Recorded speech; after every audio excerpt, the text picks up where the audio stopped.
And counselors will be available tomorrow at schools in the Berkeley Unified School District following the tragedy in Monterey Park, anticipating that there may be a lot of emotions in those classrooms. Sally Matsuishi, Director of National Youth Programs with Beyond Differences, join us now with some perspective about this story. Sally, good evening, and thanks for being with us at this hour. Tomorrow morning, teachers will have students, high school, middle school students walk into class. What emotions can they expect from these students, especially those in the AAPI community who are versed about what happened down in Southern California?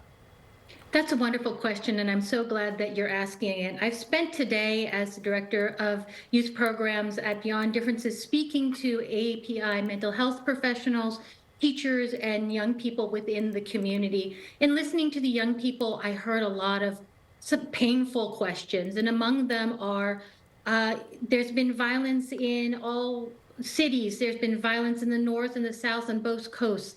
Am I safe? Am I safe at school? If I'm at school, is my family safe? Other questions I got were, is this the start of something even bigger? We've already gone through so much violence. Is there going to be more?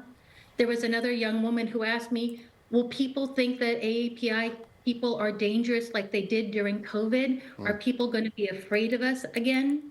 These are painful questions, but what we know at Beyond Differences and through all of our work centering, making children feel connected and a sense of belonging, we do know that we can turn this pain into power. And what I wanted to talk to you today is about how we can do this as a community. You know, with all those questions you say, Sally, too, I mean, why is it so important to get students to really open up in a classroom setting?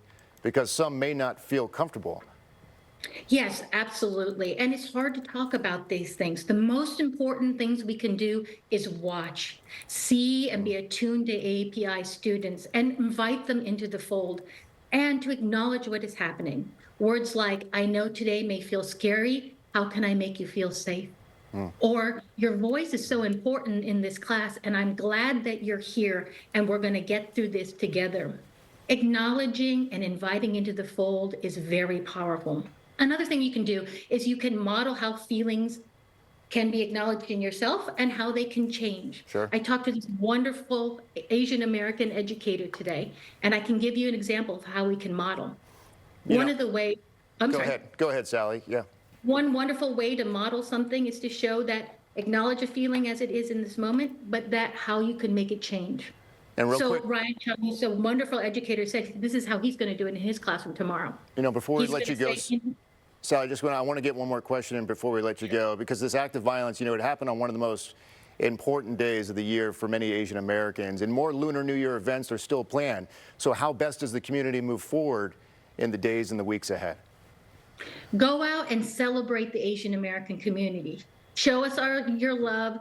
Go into Asian American businesses. If you see an Asian American child on the street, smile first. Lunar New Year has been around for centuries. It has brought us joy and connection. It cannot be taken down by one man with a gun.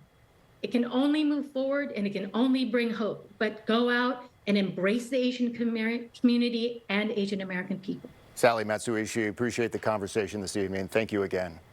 Thank you for having me. Yeah, of course. And stay up to date on the latest on the investigation into that mass shooting in Monterey Park. Just head off to our website at KTVU.com.